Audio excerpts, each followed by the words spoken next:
To change a fabric panel or to recenter the fabric on the tube, it's suggested that you first remove the motor from the tube.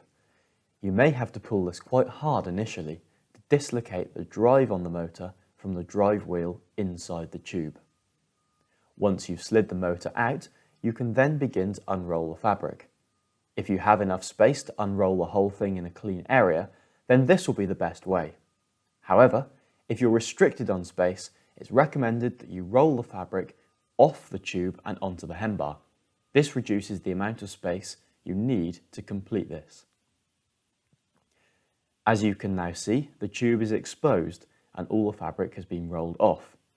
Whether you're replacing the fabric panel or just recentering the fabric on the tube, you'll need to be aware that when you mount the fabric onto the tube, there should be an equal sized gap between the fabric and the end of the tube at both ends of the tube.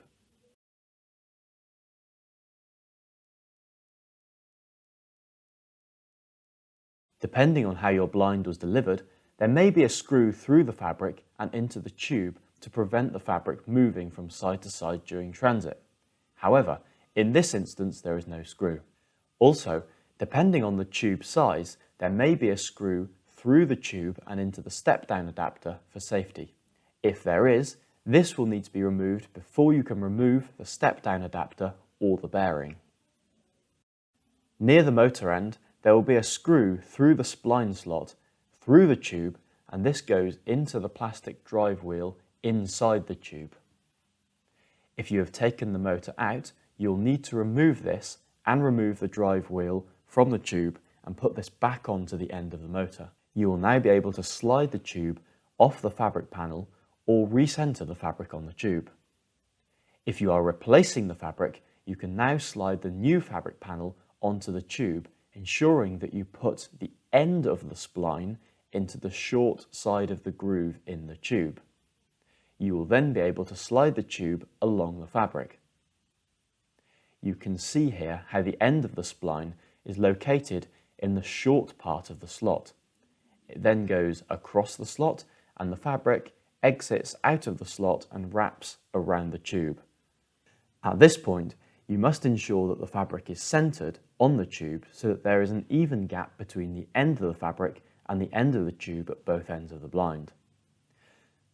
Now the fabric is centered on the tube, you can replace the bearing and step-down adapter. Remember, if there was a screw through the tube into this, you will also need to replace the screw. You will now need to reassemble the components onto the motor.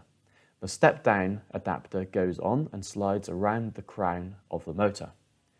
You then need to put the drive wheel back onto the drive of the motor.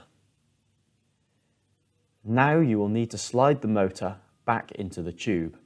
We recommend doing this before you roll the fabric back onto the tube, as doing it afterwards can be very difficult.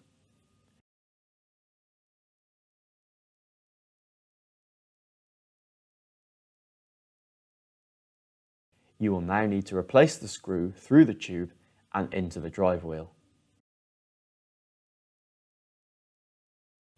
You're now ready to roll the fabric back onto the tube. You will need to take care that you don't tangle the motor cable whilst you're doing this. It may be handy to have a second person available to keep this motor cable from getting tangled or damaged.